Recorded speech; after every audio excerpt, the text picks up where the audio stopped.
Coucou mes petits potes à la compote, bienvenue sur ma chaîne Écran Noir et aujourd'hui on va parler de mes trucs préférés du mois de février 2019. Alors sur ma chaîne je parle essentiellement de chefs-d'œuvre de la BD et du cinéma. Donc si vous n'avez pas encore vu mes gros épisodes, c'est vraiment ce que je vous invite à aller voir sur ma chaîne. C'est ceux sur lesquels je m'amuse le plus et ceux où je passe le plus de temps. Donc je pense que c'est vraiment les choses les plus intéressantes à voir. Et si vous voulez me suivre sur les réseaux sociaux, je suis sur Facebook, donc Écran Noir, et également sur Twitter, Écran Noir _Lucas. Donc c'est mon nouveau petit concept, hein. J'espère vous faire découvrir des petits trucs, des trucs que vous allez découvrir ou redécouvrir, mais on va parler en tout cas de trucs qui ont été plutôt pas mal ce mois-ci. On commence avec le cinéma, c'est mon truc préféré, hein, donc autant commencer par ça. La Mule, le dernier film de Clint Eastwood, c'était une claque totale. Clint Eastwood c'est souvent un réalisateur à deux vitesses, c'est-à-dire que soit je vais adorer son film, soit je vais vraiment pas l'aimer. J'avoue que depuis Grand Torino, c'était vraiment, ça tournait en rond, j'étais même pas allé voir le dernier film qu'il avait fait qui se passait dans le train et qui relatait l'attentat qu'il y avait eu entre la France et la Belgique. Apparemment tout le monde disait que c'était vraiment mauvais. Et donc là j'ai vu qu'avec un nouveau scénario, il avait l'air de se réinventer un petit peu. C'est un film totalement hallucinant, c'est génial au niveau du scénario, au niveau de la réalisation. Ce que j'adore c'est que Clint Eastwood il joue un espèce de vieux grabataire, grincheux, qui joue un homme de son âge, donc il a 88 ans Clint Eastwood, hein, c'est assez impressionnant. C'est l'histoire d'un homme qui a pas du tout été à la hauteur de sa famille pendant toute sa vie. Et il va essayer de se racheter en essayant de subvenir à leurs besoins dans ces dernières années. Sauf que pour ce faire, il va commencer à dealer avec des gros cartels de drogue. Et c'est génial, juste le mélange entre ce petit vieux qui est passionné de fleurs, qui va se retrouver à faire des deals avec des gros mexicains tatoués, avec des grosses kalachnikovs. Et il y a vraiment une relation assez touchante qui se crée entre ces deux univers là. Et en même temps ça reste un thriller parce qu'il est pourchassé par la police et par le personnage de Bradley Cooper qui travaille au FBI. Enfin, c'est vraiment, il y a pas mal de tensions et c'est une belle histoire quoi. Il y a des beaux moments et des moments touchants, les personnages sont bien amenés, sont bien construits. Lui, on comprend totalement dans quel état d'esprit il est. Et surtout, c'est ça qui est vraiment génial, c'est que Clint Eastwood, il a 88 ans, il joue un personnage un petit peu à l'ouest dans son film, mais en même temps, tu sens une totale maîtrise de la réalisation. Donc t'as vraiment ce parallèle-là qui est intéressant, du mec derrière la caméra qui, à 88 ans, il assure encore parfaitement ses cadres, son travail avec les acteurs, sa réalisation, ses décors, ses choix de mise en scène, tout est ouf et bien pensé, on sent qu'il y a un vrai cerveau, une vraie conscience artistique là derrière. Et à l'écran, le petit Clint Eastwood, il commence à vraiment bien être frippé quoi. Enfin, il est vieux, il a 88 balais le mec. Et donc en plus, il prend ce plaisir là à jouer le mec un peu déboussolé qui réalise pas vraiment ce dans quoi il est en train de tremper. Enfin, j'adore ce parallèle là. Je trouve ça fantastique et ça me touche parce que Clint Eastwood fait partie de la vie de tous ceux qui aiment le cinéma, je pense. Donc c'est très touchant et du coup je vous invite vraiment à aller voir La Mule. Je sais pas si on aura encore un film de Clint Eastwood de cet acabit là, voilà. Ce mois-ci j'ai participé à une expérience assez dingue, un GN. Un GN, pour ceux qui ne le savent pas, c'est un grandeur nature, c'est-à-dire du jeu de rôle grandeur nature. Vous interprétez un personnage, mais généralement ça se joue autour d'une table avec des copains, vous êtes dans un univers fantastique ou un univers d'épouvante, ce que vous voulez, et il y a quelqu'un qui est donc le meneur de jeu qui raconte l'histoire. Sauf qu'un grandeur nature, vous êtes dans des vrais décors. Et moi, j'ai accepté la proposition d'un copain qui travaille avec moi, qui a organisé ce truc-là avec 6 ou 7 autres personnes. Et donc c'était un grandeur nature qui se passait dans les années 20, et ils ont pas fait les choses à moitié. Leur association elle s'appelle Tell Me More. Du coup on a eu rendez-vous dans un magnifique château. Je vais vous montrer des photos juste là un petit peu pour vous rendre compte du truc. Donc on avait tous des personnages, des intrigues différentes. Moi je jouais un homme d'affaires complètement pourri, véreux, Littlefinger quoi. Et c'était mais maîtrisé d'une main de maître. On avait tous des intrigues différentes, avec des objectifs différents, avec on connaissait des rumeurs différentes. Et donc on avait un objectif. Le jeu c'est très dur d'interpréter son personnage, surtout pendant 8 heures de jeu. C'était de 16h à minuit. Mais une fois que tout le monde joue le jeu et que tout le monde est en costume, vous prêtez totalement au jeu et vous êtes à fond dans votre personnage. Donc en parlant avec des gens, en essayant de créer des accords, de tisser des liens avec des gens, en arnaquant d'autres, en menaçant des gens. Ça a donné des scènes géniales. Moi, à un moment, j'ai pris la parole devant tout le monde. Je me suis lancé, tu vois. Bon, j'avais le stress et tout ça. Mais j'essayais de jouer sur une situation parce qu'il y a des choses qui se passent très très mal dans cette soirée. Il y a des événements un peu terribles qui arrivent dans la soirée. Et du coup, moi, je m'appuyais là-dessus pour essayer de démolir quelqu'un. J'étais vachement content parce que ça a poussé d'autres joueurs à prendre la parole et à se liguer contre moi. Donc tout le monde s'insultait, on s'envoyait des pics et tout devant tout le monde. C'était en jeu de rôle quoi, en jeu de rôle années 20. Moi, c'est un de mes meilleurs souvenirs de jeu de rôle. Ceux qui le savent pas, je fais beaucoup de jeux de rôle. J'en ai fait depuis que j'ai 14 ans quoi. Moi j'adore interpréter des personnages dans des univers. Moi c'est dans les années 20, ceux qui s'y connaissent un petit peu en jeu de rôle. Toute cette histoire baigne un petit peu dans une ambiance très Lovecraftienne pour pas vous spoiler le truc. Mais il y avait des effets de mise en scène qui étaient vraiment incroyables, vraiment ouf. Enfin c'était vraiment génial quoi, merci encore à l'équipe de Tell Me More si vous me regardez, merci de nous avoir fait vivre ce truc là. Moi je vous dis ce sera un de mes meilleurs souvenirs de jeu de rôle. Et c'est passé des trucs assez incroyables. À un moment, sans vous spoiler, ma copine se met à hurler à côté de moi. Je me dis mais il y a un vrai souci quoi, il y a un problème. Et non en fait elle avait vraiment un truc à jouer mais elle se met vraiment à hurler, c'était terrifié, c'était trop bien quoi, c'était trop bien. Plein de rebondissements, plein d'intrigues qui se mêlent, qui s'entremêlent. Et vous êtes même pas obligé de suivre votre intrigue. S'il y a un truc qui vous intéresse, vous êtes un peu curieux, vous pouvez surfer sur les intrigues des autres, essayer d'aller démêler des énigmes et tout ça. Enfin, c'était vraiment parfaitement maîtrisé. Il y a eu tellement de boulot là derrière, c'était vraiment impressionnant. Mon premier GN, et je pense un des meilleurs. J'ai acheté des mangas récemment parce que je savais qu'il y avait un gros film, une grosse adaptation qui allait sortir dessus. Et tout le monde m'en parlait et du coup j'avais envie de m'acheter ce petit coffret. Je vous le montre, bravo. C'est le manga Gun. Ou Gunum, ou Gunmu. Je voulais le voir pour d'abord me faire un avis avant d'aller voir donc l'adaptation qui est sortie au cinéma, Alita Battle Angel. Je trouve que c'est une bonne adaptation. Il y a vraiment des choses à redire, mais je trouve que ça vaut le coup si vous ne connaissez pas l'univers de Gun, d'aller voir ce film.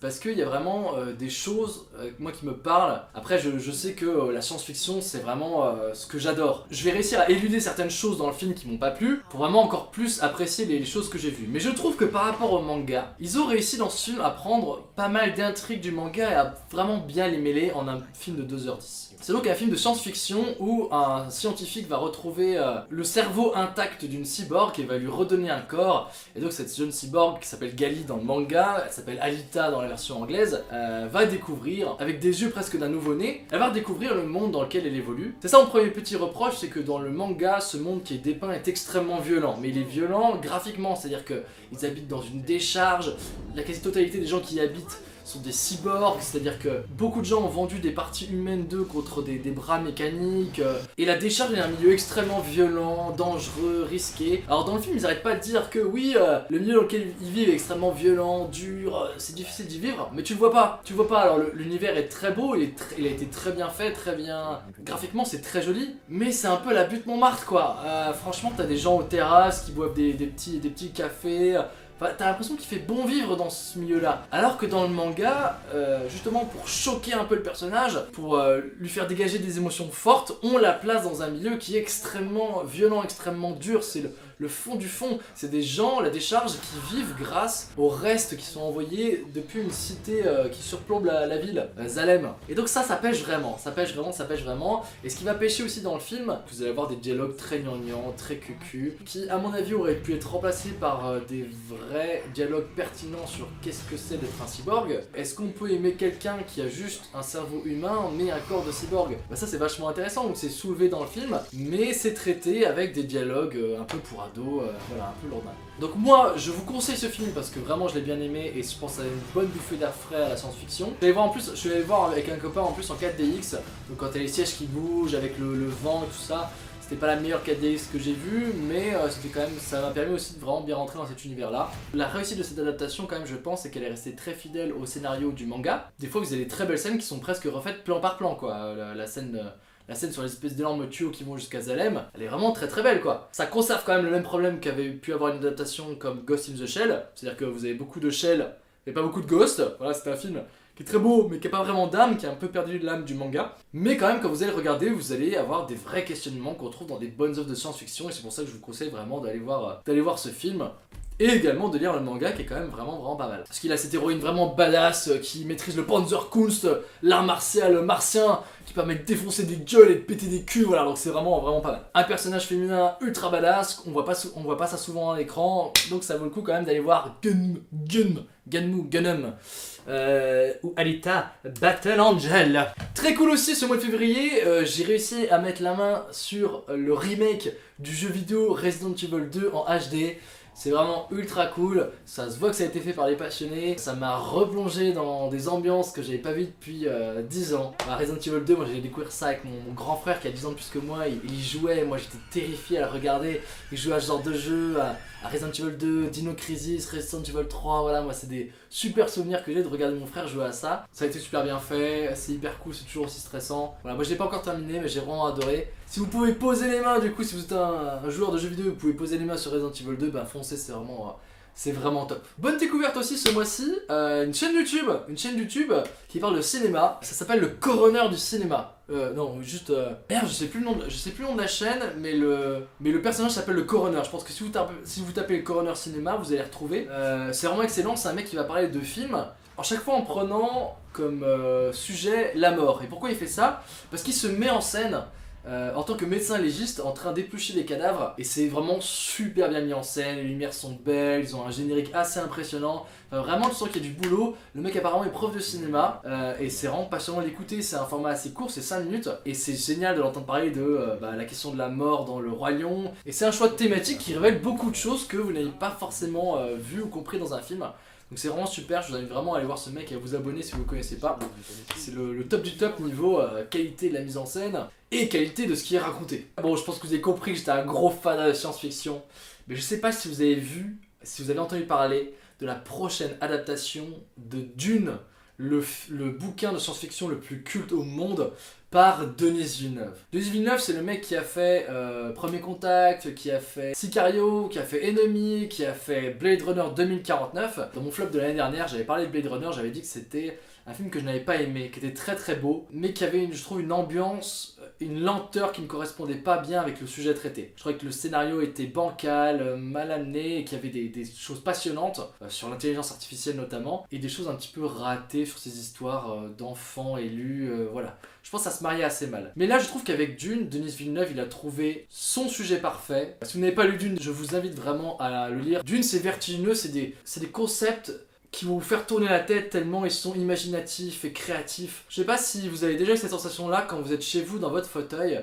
vous êtes tout seul et d'un coup vous vous rendez compte, vous prenez conscience de la taille de l'univers en expansion, tout ce que ça représente, de votre minuscule part dans tout cet ensemble qui est absolument gigantesque. Et ben Dune, c'est ce genre de vertige-là. Artistiquement, visuellement, scénaristiquement, ça va s'adapter parfaitement au travail de Denis Villeneuve. Et là, si je vous parle aujourd'hui de ce projet, c'est parce qu'ils viennent d'annoncer le casting de Dune. C'est de la pure folie, c'est un truc de malade. Moi, chaque personnage qui était annoncé, ça provoquait un écho en moi. Je suis totalement sous le charme. Je vous dis juste, Rebecca Ferguson va jouer Lady Jessica. Juste sa tête correspond parfaitement à cette sorcière Bene Gesserit, qui est donc la mère de Paul Atreides. Dave Bautista va jouer The Beast, Rabban the Beast, donc un des grands méchants. Charlotte Rampling va jouer la révérende mère Moyam, donc la grande reine sorcière qui ont prévu sur des milliers d'années de créer l'être suprême, l'être parfait. Stellan Skarsgård va jouer le baron monstrueusement obèse Harkonnen, un des plus grands méchants de la littérature. Javier Bardem va jouer Stilgar, un des chefs des Freemen, le peuple du désert. Qu'est-ce qu'on a d'autre? Jason Momoa va jouer, comment il s'appelle, Duncan Idaho, le maître d'armes. Josh Brolin va jouer Gurney Halleck. Enfin bref, c'est totalement hallucinant ce casting. Je pense que même si vous n'avez pas entendu parler de Dune, vous connaissez Dune quand je vous parle de planètes de sable, de vers géants qui récoltent l'épice. Vous avez forcément déjà dû entendre ça quelque part, parce qu'en plus ça a vachement inspiré des films comme Star Wars. Je vous invite du coup aussi également à regarder Jodorowsky's Dune, le documentaire qui a été fait sur la tentative d'adaptation de Dune par Jodorowsky mais qui n'a jamais vu le jour. Ça va vous faire prendre conscience un petit peu de la richesse de l'univers de Dune et de ce que nous pourrions être capables de faire avec. Dune de Denis Villeneuve, j'espère et je crois et je prie pour que ça devienne un de mes films préférés. Je l'attends comme le Messie, ce putain de film. Et donc dernière chose pour terminer ce mois de février, vous le savez peut-être, je suis un grand fan de Game of Thrones, de la série de bouquins Le Trône de Fer notamment. Ce sont mes livres préférés. C'est une saga qui fait vraiment partie de ma vie. Et l'auteur du Trône de Fer vient de sortir un bouquin qui s'appelle Fire and Blood.